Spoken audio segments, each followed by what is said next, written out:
Hey guys, it's Maisie and welcome back to my channel.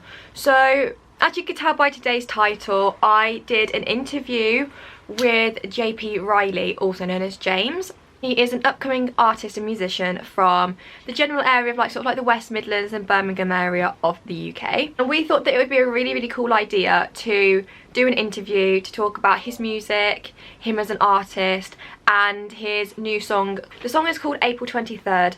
So I will now just let the video and the interview play with us both, because we did it over Zoom. Obviously, because of COVID restrictions and being in lockdown, we had to do it over Zoom. So it wasn't like the most perfect circumstances, but we still made it work nonetheless. I will leave all of his links and social media and the link to his new single, which is actually out today, in the description below, so you can go support him and show him some love. I really hope that you enjoy it, because this is the first interview that I've actually done with somebody. So if you do like it, leave a comment down below to let me know if you want me to keep doing this, because I'm sort of in the midst at the moment of contacting other bands and artists from my local area to do stuff like this with, because I think it's quite really cool. So I really hope you enjoyed the video, and yeah, roll on the next clip, which will be the interview. So why is your song called the 23rd of April? So it's kind of written, so that's when it was written. That's the day on which it was written, and kind of at that point in my life, I'd just moved to uni and everything was a bit different. Like, I'd just come out of sixth form where I was really happy, and I was just suddenly felt quite lonely and stuff like that. And there's lots of references to lying in bed till 3 p.m. and all that kind of thing. And it's basically, that's the idea of the song, is that it's kind of just talking about my feelings at that point in my life. Yeah. Do you know what I mean? Okay. Yeah, it was hard times, but hey, I just kind of woke up and I was just like, you know what? I'm bored of being all down and miserable and stuff like that. So I just planted my flag in the sand. Was just like, yes, let's do something with these emotions. So yeah, I just cracked on. Yeah. The next question is, what sort of the main theme, sort of meaning behind the song? Yeah, I mean that's basically everything I just said. That's I just kind of write about my feelings a lot of the time. So for me, it's just kind of like a time capsule of that point in life, is what I'd say it is. I mean, obviously, people can think about it in different ways and have their own opinions about what the song is about, because it's not really for me to say what the song is exactly about, because everybody's going to have their own opinions. But for me, it's kind of just um, just getting over just bad feelings and bad vibes, and just moving on. So yeah, that's kind of the vibe. I like to think that's the vibe. Yeah. Like one of them songs where you're going through shit, I'm going through shit too. Listen to this, it'll make you not feel alone. Yeah, exactly. I think that's kind of the idea behind it, and I hope that's what people can kind of, I mean, the times at the moment are really tough, and people are probably totally with that. So I just hope that people can do that, and totally vibe with the song and just be like, you know what, let's just chuck it away. Yeah. Have a little cry, get over it. Something like that. Then it never happened. Blessed. See, this question is a little bit out there. Okay. If you could be an animal, what would you be and why? An animal, right? This is quite a funny one, actually. Because a lot of my friends when I was younger would kind of refer to me as a golden retriever, like a dog. So because I'm quite a jovial person, and I think, actually, and now I'm thinking about it, I was kind of when I was in my last band and I was really bad at interviews, I kind of just went out there without any context and said, oh yeah, well, I'm kind of like a dog, I just jump on people and stuff like that. The two interviewees were just just kind of laughed really awkwardly, just what is he talking about? It's just this is really awkward. But yeah, no, so definitely something like a Jack Russell or something. Just why not? Spirit animal. I would be like a lion. You think so? I would be a lion. I feel just because they're quite brave and courageous. Yeah, quite cool, quite out there. Yeah, and they just sort of stand there, don't they? Just they just kind of stand there like, just like, dudes, look at me. I just get all the respect. So yeah, I get that. So, How did you get into music?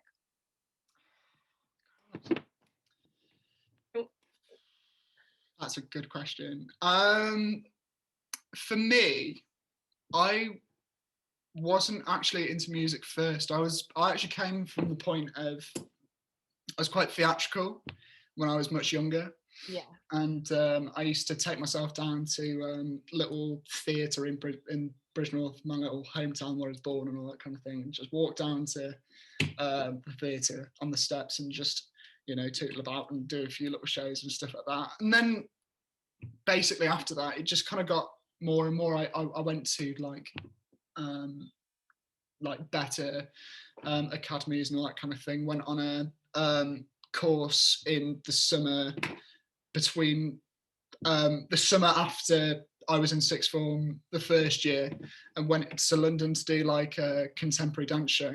Went to Sadler's Wells and did that. So yeah, it was. I basically I went from that, but when I went to sixth form, I met one of my best mates, Ralph Porritt, who's jazz guitarist. He's just been young jazz guitarist of, well, he was a young jazz musician of the year, was one of the finalists for that. And so I basically met him and a load of my other friends. And yeah, so that's how I got into it basically. And I did music A level and just got more and more into music. I was always into like metal and stuff like that until I went to sixth form. Yeah, like proper heavy metal. My first concert was a band called Motionless in White, who all like wore like white face paint and black eyes and everything. So I went to do that, and then I went to Reading with my dad, and just kind of went in a camper van, and we both went to Reading, and that's just kind of like through that I started to open my eyes and discovered like Radiohead, Jeff Buckley, and loads of other people. And from there, it just kind of got more and more until I went to uni to study music and got into writing songs, and here I am. I love that. That's quite a cool story though. Just sort of happened. Yeah. Well, yeah, I mean, when I was like 12, I wanted to play rugby, but my mum just kind of sat me down and was just like, you're not good enough. Like just straight up just said, James, look, you're too small. You're not good enough. You need to kind of just do something you're good at. So then I found theatre and got into music that way, basically. I feel like most people start with their music careers like through theatre. Most people are always like, I was into theatre, and then I was like, I'm now into music. Like that's sort of how it happens. Well, I mean, so you're a musician, right? How did you get into it? Musical theatre. Same thing. Yeah, I used to do. I used to do dance, and then obviously then I sort of went from dance to do acting. So then I was like musical theatre, dance, sing, act all at the same time. And then I was like, what do I prefer out of all three? I prefer singing. So that's the road I'll take with it. Okay. And that's sort of how I decided on it, really. Yeah, wow. That's brilliant. Yeah, that's cool. That's a cool story. Same thing though. Yeah, as you said. Where do you see yourself in 5 years' time of your career? Where would you like to be? Oh, I mean, the dream is to play Reading main stage. That would be, because, well, that's where I started. So everyone's dream.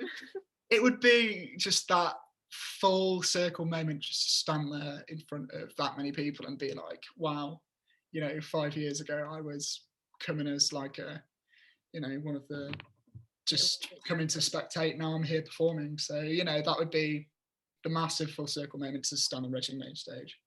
Definitely. But here's hoping. Fingers crossed. What genre of music do you listen to, and then how come you sort of decided on the genre that you sort of create and perform today? Okay. So for the vast majority of the time, I like to listen to music that's a bit different. So like indie, alt rock, pop, or something like that. So for example, I'm a massive fan of Billie Eilish, and I love alt J. And I don't know, I think I kind of got started with Radiohead, and then I just kind of like, because they're so prevalent in being quite different and like evolving, becoming more and more weird and wonderful as they go along, kind of thing. So I got into them, and then I got into more like kind of vibey stuff and all that kind of thing. So I definitely say that I started with that, then moved into.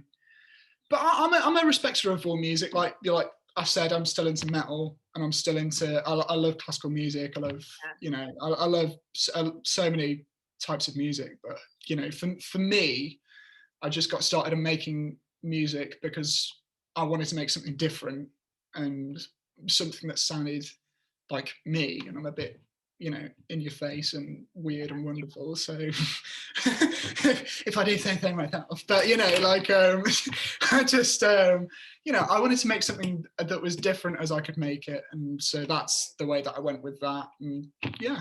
I like it. Yeah. It's good to be different. Yeah. It's boring to be normal. Definitely. If you could only have 5 items for the rest of your life to do anything with, what would they be? Okay. I feel like this is not about a person. Does it? Okay. Oh God. 5 items.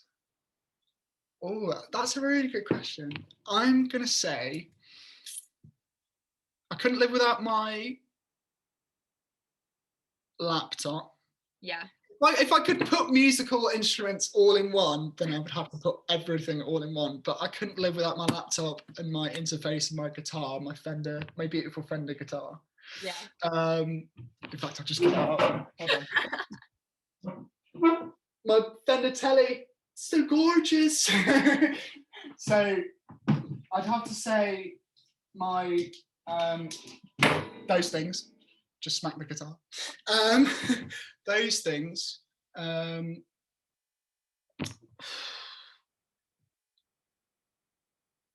God.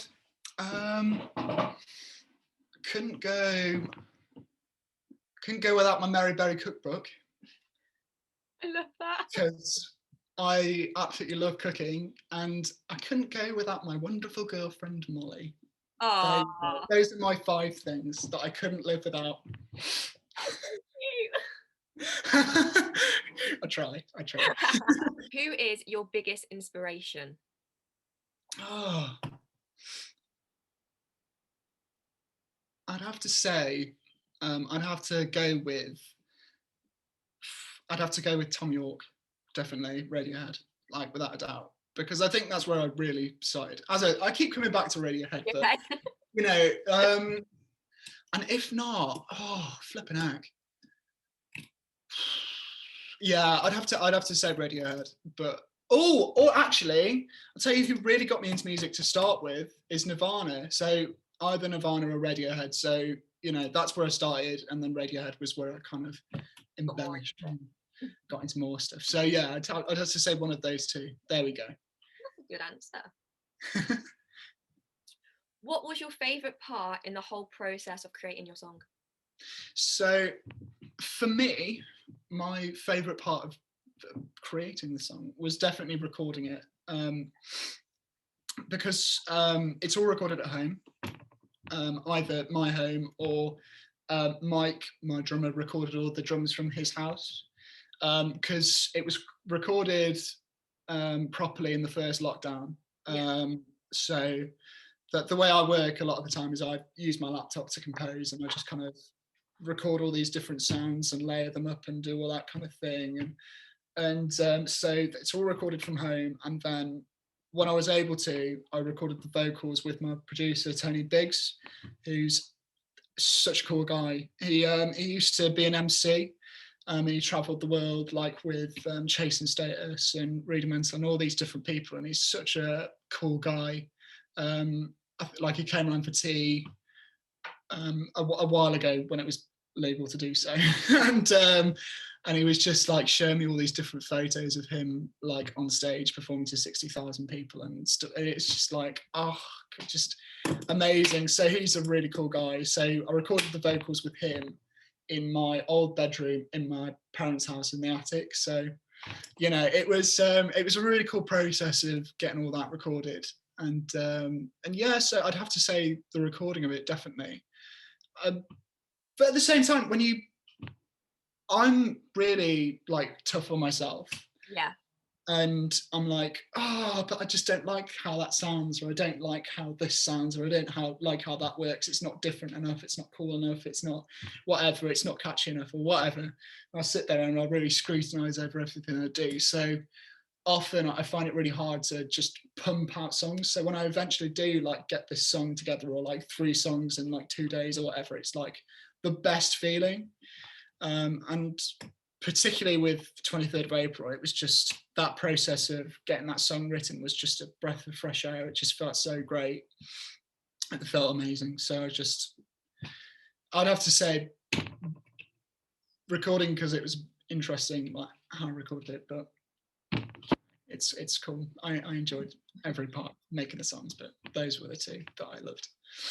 And my last question is, obviously sampling music nowadays is very, very big. Like majority of artists do it. Mm-hmm.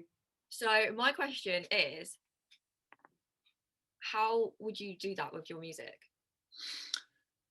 When I sample things, obviously when you think sampling, you think traditionally like hip hop music, sampling like vinyl or whatever. And but a lot of the time with me, I'll record, say, like a guitar loop or something, and then I'll reverse that. Like, for example, 23rd of April, let's just put it there. So halfway through the first chorus, there's like this screeching like guitar sound that kind of lights up in the background of the song. And it's literally, I took like an acoustic guitar, I recorded like an arpeggio with like 3 notes, reversed that, pitch shifted it, distorted it, and it just sounds, it creates like a totally different sound to how it originally sounded. It's just, you know, I really love doing stuff like that, like, and finding sounds out in the open, like the sound of an elevator is in one of my songs, and just like made to sound like background percussion or whatever. It's all that kind of, I really enjoy finding fan sounds or reversing and messing with guitar samples just to make, because I'm not the most amazing guitarist in the world, because I'm not, but I really enjoy like finding how I can make the instruments sound different and kind of just layering up all these different sounds and embellishing the harmony and making it just like colourful. And yeah, that's how I tend to sample, and that's kind of what I base my compositions around as well, is definitely like that side of creating music. Yeah, I feel like sampling's so clever, like the amount of things that you could do with it now, like it's crazy. And how different it makes a song. Like definitely, it just means that in a way your computer and your recording software is often like an instrument in itself. Yeah, it really just brings that home and makes it a totally different thing. It's brilliant. I mean, that if I didn't have my laptop, and then I'd be lost. So I am JP Riley, and if you would like to follow me on social media, then on Instagram, Facebook, and Twitter, it is at JP Riley Music UK. And yeah, in the description, just so easy. Yeah, perfect. No problem. And then 23rd of April is out on March the 12th, quite ironically.